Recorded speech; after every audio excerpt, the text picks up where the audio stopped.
नमस्कार, राजीस होममेडमध्ये आपलं खूप खूप स्वागत. आज आपण इथे उडदाचं घुटं बनवणार आहोत. उडदाची डाळ इथे घेतलेली आहे मी. सालीची डाळ अर्धी वाटी, अर्धी ते पाऊण वाटी डाळ घेतलेली आहे. तिला मी 3-4 तास भिजत घातलं होतं पाण्यामध्ये.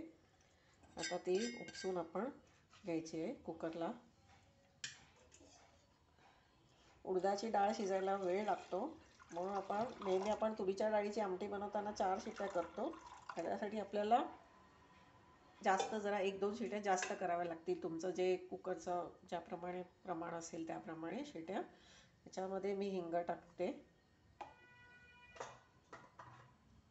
1 चमचा हळद आणि थोडं मीठ आत्ताच टाकते, म्हणजे डाळ आपल्याला शिजायला वेळ लागतो म्हणून. आता हे कुकर बंद करून आपण ही डाळ शिजायला ठेवूया. कुकर थंड झालेला आहे. आपण डाळ शिजली की डाळ छान शिजलेली आहे आपली. अगदी मऊ झालेली आहे डाळ. आता ह्याच्यातच आपण हे आलं आणि मिरची ठेचलेलं आहे मी, ते ह्याच्यात टाकायचं आहे. हळद आपण आधीच टाकली होती. आता ह्याच्यात पुरेसं पाणी टाकून उकळायला ठेवायचं आहे.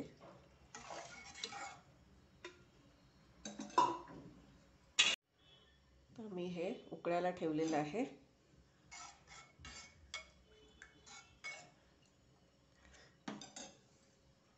याला छान उकळी आली की आपण मग ह्याची फोडणी करायची आहे. उडीद हे खूपच प्रोटीनयुक्त असतात, तुम्हाला माहिती आहे, शक्तिवर्धक. अगदी हनुमानजीला आपण उडदाची डाळ चढवतो किंवा काळे उडीद चढवतो. त्याचं कारण हेच आहे की ते हनुमानजी बलवान आहे आणि त्याच्यासाठी आपण हे बलवान होण्यासाठी हनुमानजीसारखं आपण हे उडीद त्याला पूजेमध्ये चढवतो. पण आपण पण खाल्ले पाहिजेत आठवड्यातून एकदा तरी. आणि ह्याची अशी आमटी किंवा ह्याला घुटं म्हणतात, तर बनवून आपण खाल्लं पाहिजे. जर पहिल्यांदाच चॅनल बघत असाल तर नक्की सबस्क्राईब करायला विसरू नका, म्हणजे तुम्हाला अशा महत्त्वाच्या टिप्स सकट रेसिपी तुम्हाला पाहायला मिळतील, त्यांचे नोटिफिकेशन तुम्हाला येत राहतील. आता ह्याला चांगली उकळी आल्यावर आपण ह्याला फोडणी द्यायची आहे. ह्याला छान कड आलेला आहे. आता आपण इथे फोडणीची तयारी करूया. ह्याला बाजूच्या गॅसवर ठेवते मी आणि इथे फोडणीची तयारी करते.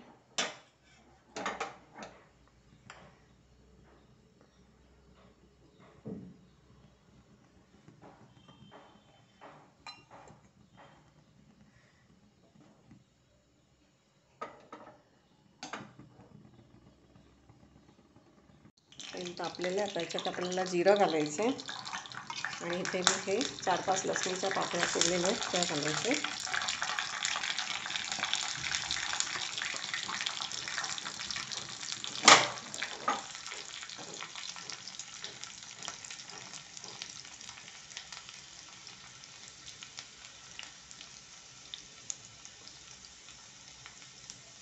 चांगला लसूण मस्त अगदी लालसर झाला पाहिजे.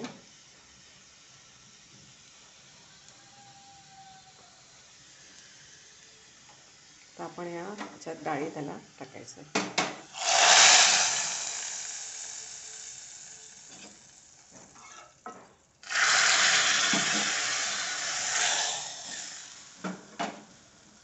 आता आपण शिजताना मीठ टाकलंच होतं, त्यामुळे आता थोडं बेतानेच मीठ टाकायचं ह्याच्यामध्ये आणि कोथिंबीर घालायची. अगदी तुम्ही हे भाताबरोबर, भाकरीबरोबर आणि सूप म्हणून सुद्धा, फक्त असं संध्याकाळच्या वेळेस सूप म्हणून सुद्धा तुम्ही पिऊ शकता. खूपच सोपी अगदी रेसिपी आहे आणि अतिशय अगदी खूप तुम्हाला उपयोगी अशी रेसिपी आहे. नक्की करून बघा. आणि जर पहिल्यांदाच चॅनल बघत असाल तर सबस्क्राईब करायला विसरू नका प्लीज. असेच मस्त खा, स्वस्त राहा. धन्यवाद.